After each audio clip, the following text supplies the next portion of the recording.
trop cher. On est tous en voilà.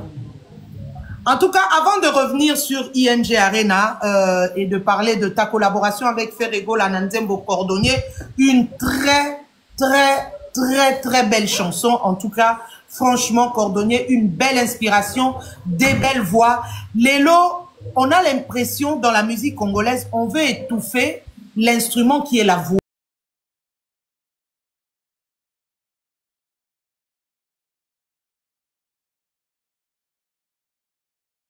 L'instrument de la musique, c'est la voix. Ouais. La voix, c'est le premier instrument de la musique. Sans la voix, il y a certaines choses qui ne peuvent pas se faire, qui ne peuvent pas se dire. Ouais. C'est vrai qu'il y a aussi des œuvres sans voix. Mais le premier instrument, c'est la voix. Lélo, Nambo Canabiso, Toomona, certaines personnes qui veulent faire croire aux gens que la voix n'est pas quelque chose d'important. Alors que Rumba Nabiso tourne autour de la voix, la mélodie, la guitare. Qu'est-ce que toi tu peux dire aujourd'hui? Parce que yo osa chanteur à voix. Toi tu es un chanteur à voix. Les lots depuis que non, depuis que ça la biso ba yupiye moroboé pour exister. Comment toi tu vois ça? Est-ce que tu es obligé les lots pour na coexister? Au ça la babilo moroboé et ça na ba damage éphémère. Au Salamokara, pour que tu puisses exister, est-ce que tu peux aller jusque-là? Non, il y a un parce que dans une réflexion, je me dis que musique soi-disant world, ouais. Et pourtant, ça n'a même pas d'explication, voilà. Ça a un sens. Voilà. Et ça, la musique, on doit embrasser parce qu'on est décomplexé. Nalobaki nakondima artiste congolais oyo akoramener rumba congolaise comme obeta na États-Unis, rumba congolaise comme obeta na Martinique, rumba congolaise comme obeta na ba Brésil bamboka wana nyonso na Sri Lanka. Yango wana nde tokomisa rumba na biso world music o bango bazoluka parce que pourquoi biso tozaka en Afrique toyebi Jackson te et puis musique eza na langue te, détrompez-vous. Bato ba kosaka bango ke musique eza langue. Ah oui. Langue te. Ngana iba seli to bando yemba nzembo mwa Jackson musanga mabusa musanga mabusa. Siko biso beto yebe na biso tellement ça que ça bien. Na yebi na anglais te. Ouais. De l'autre côté je m'en fous aussi. Mais tellement anglais la musique wana ezaki bien. Biso ba komisa kango musanga mabusa musanga na pile. Oh, vraiment. Bien bisote nga à l'époque papa biso ndoyoka mingi banzembo ya Lionel Richie. Lionel Richie, ouais. Makanga banzembo wana na yebi na ngo ba parole te. Hello, it's me you looking for. Voilà. Makanga ba mélodie wana mais na yebi banzembo ba Phil Collins. Tellement ba mélodie ça bien. Yango to adoptango. Exactement. Toko zoape musique na biso kana lingala. La communauté belé. Modérateur, s'il vous plaît, bloquez-moi toutes les personnes qui viennent avec les injures là. Bazana badate te, bana eloko te na minute yo bana ngo eloko te donc bako sepela na victoire à muninga te. Donc bo bloquer lenga bango s'il vous plaît. Loba na depuis. Voilà, Yangwana, il faut tout luka, to ramener des musiques congolaises likolo. Parce que totali bien les lo badaju, banani, batunyo soana. Obi ke bazwaka ba parole na kati musique na biso. Exactement. No ba botami awa ba ozwa plaisir ya oyemba na lingala. Ba ochaba banzembo na bango mwa banini ya lingala.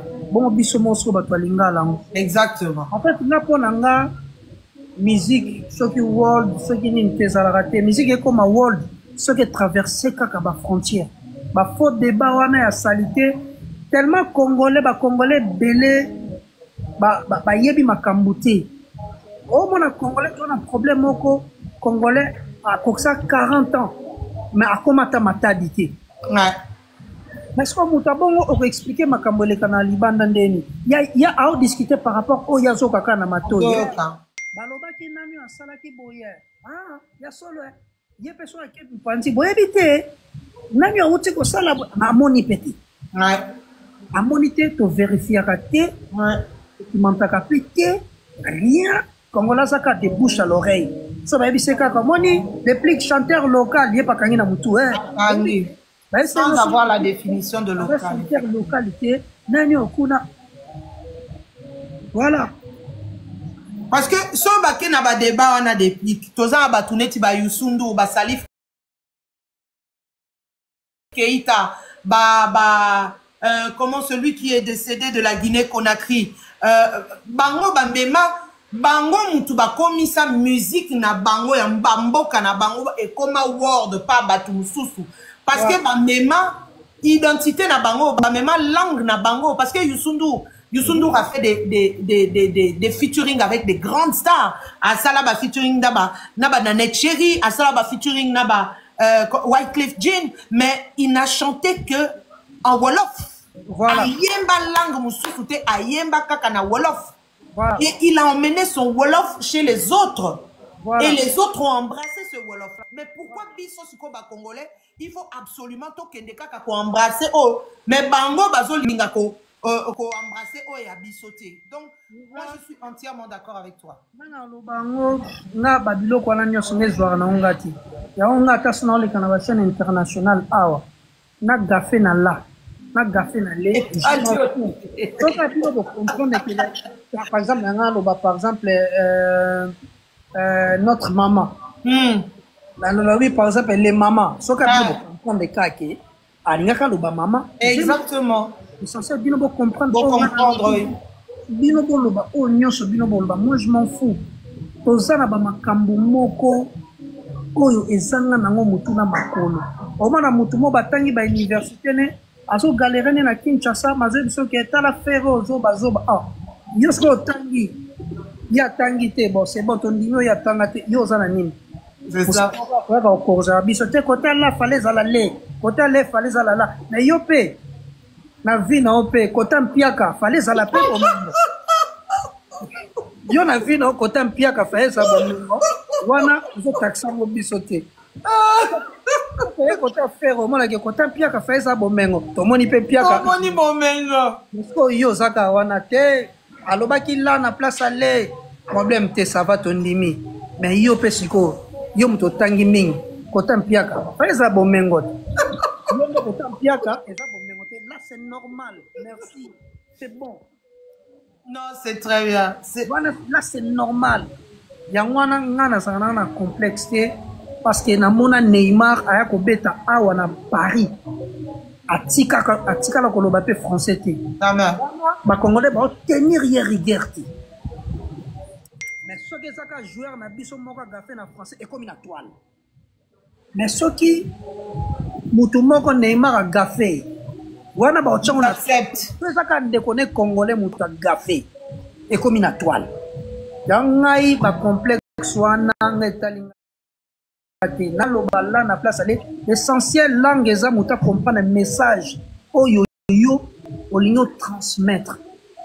Et puis nga po na nga lingala eza langue mo ya kitoko ya koyembela koleka ba langue tout ya muki. Ouais. Voilà.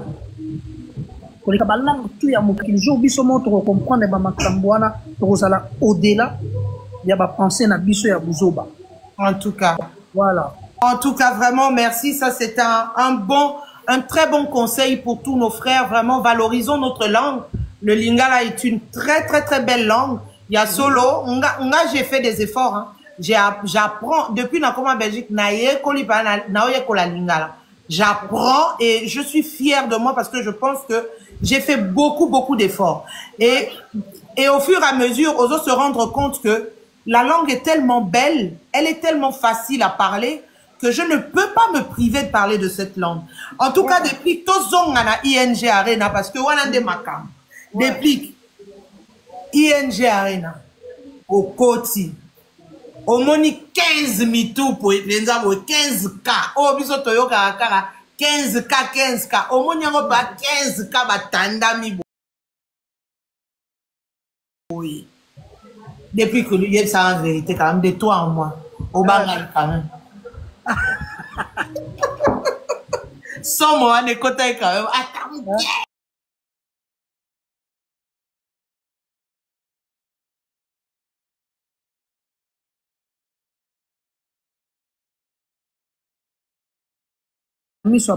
ah oui, hein, oui, au bloqué, hein.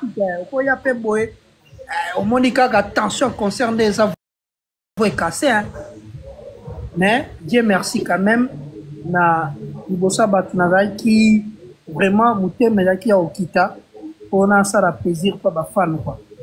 Mais déclic ou ana déclic ezakinde parce que chaque scène nyo surtout ezalarana ba émotion na ngwe memara.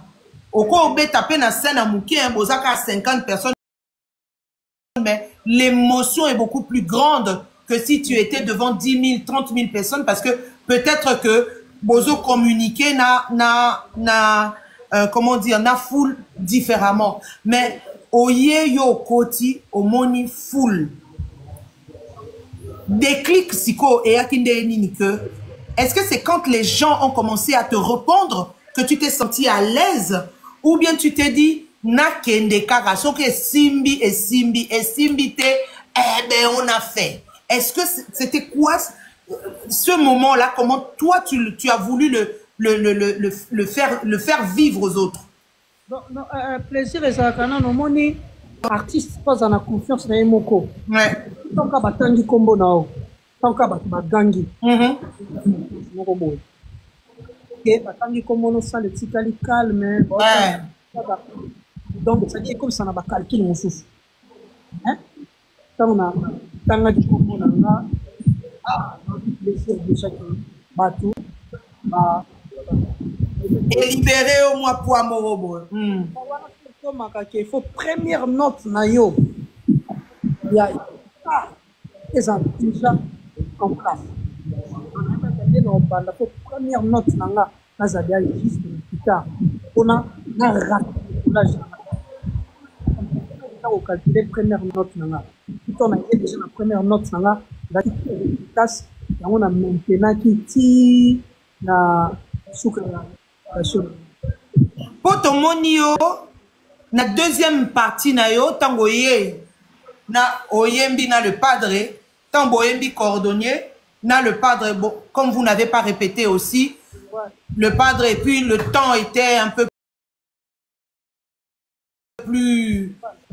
plus court padre alobi bossa la refrain toyebi ke eloko wana so ezalara suivi elinga ezala pe l'un des moments forts de cette soirée parce que les gens attendaient ça. Micro, depuis que Barbie micro, nayo, ezo pe sa makaste.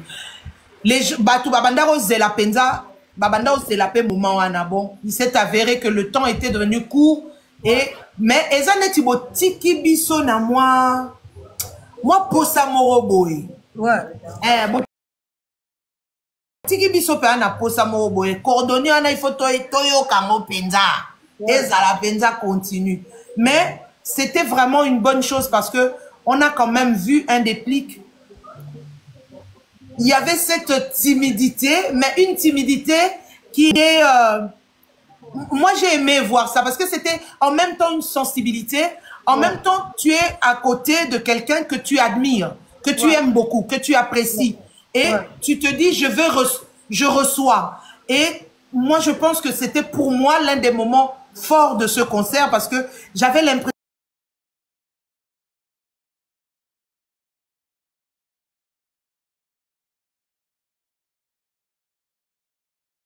danger. Au moins, attends mon côté, il y a des ah frère, Koto, pendant moi boulot, ça mon cœur, Matissa, Batouana, bon, bah, oui, ça dit ça, ah, nani, nani, wana, on l'a qui, yo, le mot, on l'a qui, allez, mais c'est pas coach, on a moutou. Mais en réalité, et ça, bon côté, nga, na benga na bureau, na nga mo, na salaga, la série, na bandi, carrière, na nga sika, parce que bon, na nga mo, simbate. Nga mona mo mpena ke nzembo ne na sala ngo simbi na ngote na fana na pale boy akoti ah leader oyebi na wuti kota ba banda na niveau plein zo beta na niveau moko na kena na ngwa musika tena sendeni zo bilamba no bima c'est bima na okende po oza ndoki c'est ngamo na otambo na kisasa ezobeta te ezobeta bima na yo bima na po oza ndoki ya vi na nga po yesanga ke ezobeta te mpona mapasi ya kosala lobi bien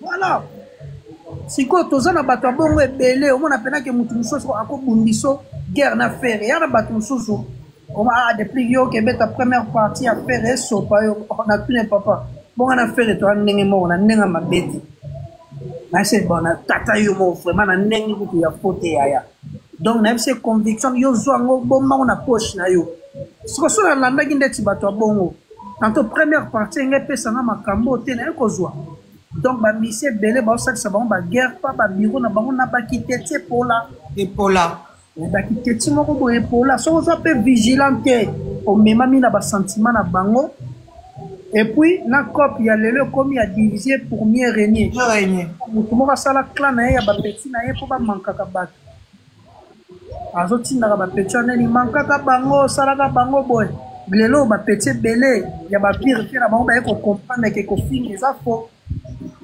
amoni ke bacarrière na bango ozomamina moto abi carrière na nga banda okenda kokufa abi moto banda okobanda carrière ne banda okenda kokufa donc voilà. En tout cas, très bonne réponse et je pensais aussi que l'entourage, vraiment beaucoup de musiciens devraient revoir leur entourage. Donc, Déplique, sur compter 1, 2, 3, 4, 5, na 5, on a choisi de 1 à 5, pesanga chiffre moko. Et par rapport à chiffre, pesanga na opposé aux questions. Ouais. Une question intime, je te poserai. Ok. De 1 jusqu'à 5.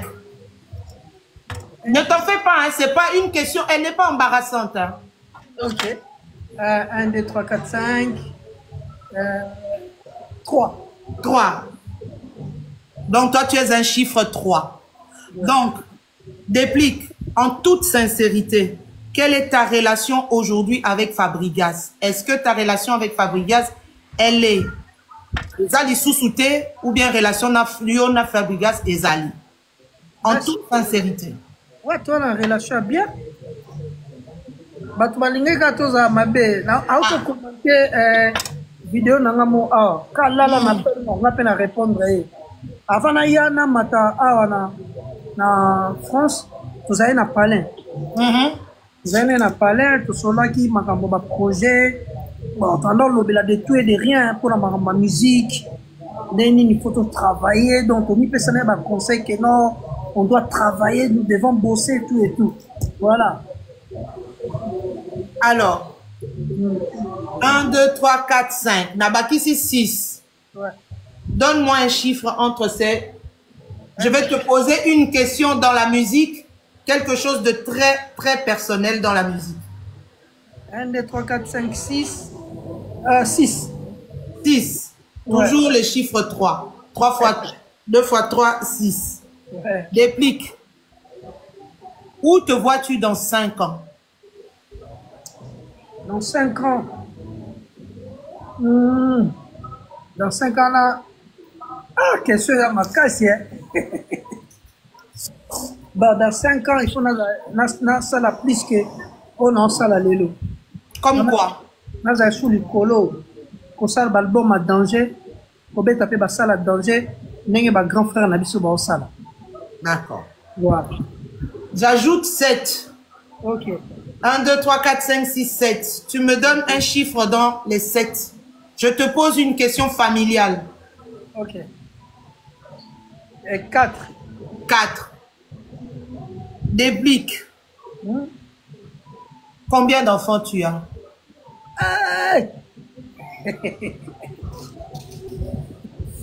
Dans les profondeurs. Ce sont des questions sans rebondissement. On ne rebondit pas dessus. Est-ce qu'on a pena vie familiale? Ata batbayeba na bota combien? Na batbayeba kanami ke na muluba. Ah, ya on a ngana lobato tatu. Tatu azara même ndekwa ku mwana cousine azui mwana apesi chiffre. Pour toi, tu considères que tu as combien d'enfants? Batbayeba quand même na muluba na sina lekide. Ah, parce que tu été peu comme ba 6e boye na bayeba quand même. On les qui deux. C'est Moulouba qui se respecte. Donc, Oh, les filles de... Papa, il y a plusieurs enfants. Déplique plein. Donc, ah, ce sont les enfants de la famille. On ne rebondit pas dessus.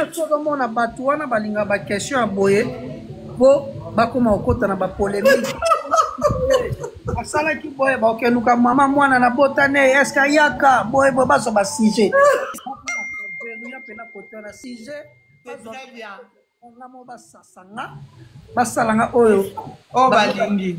Voilà.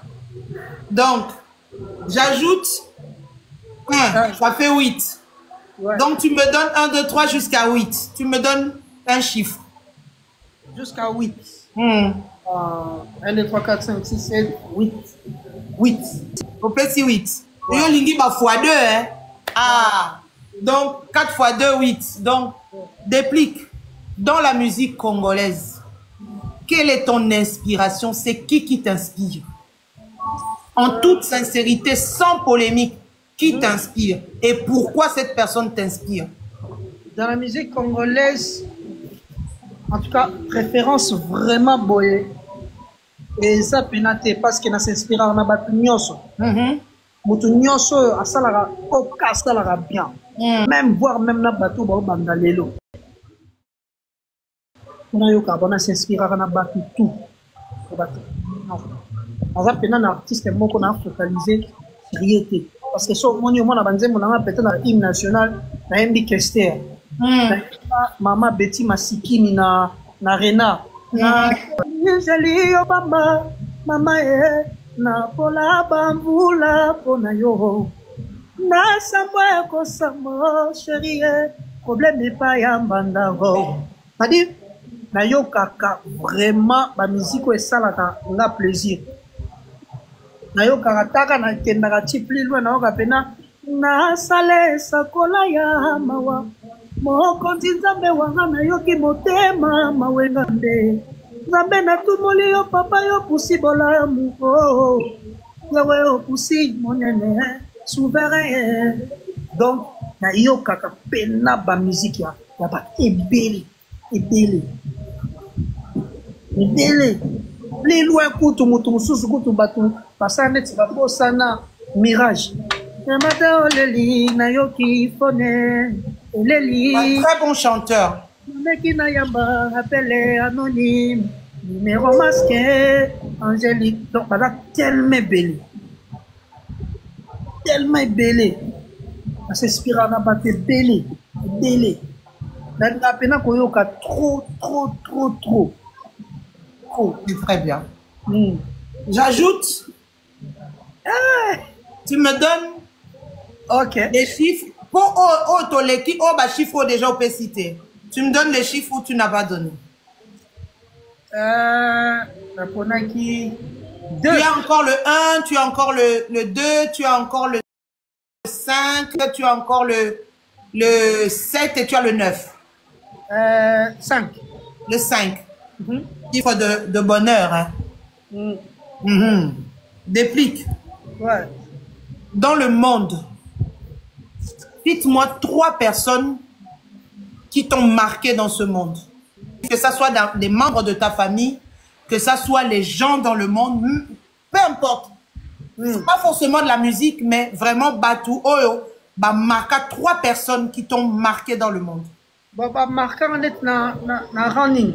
Na vie na yo, au politicien moko, artiste moko, femme de tête moko. Donc, ça peut être ta mère, ça peut être qui t'a marqué dans le monde.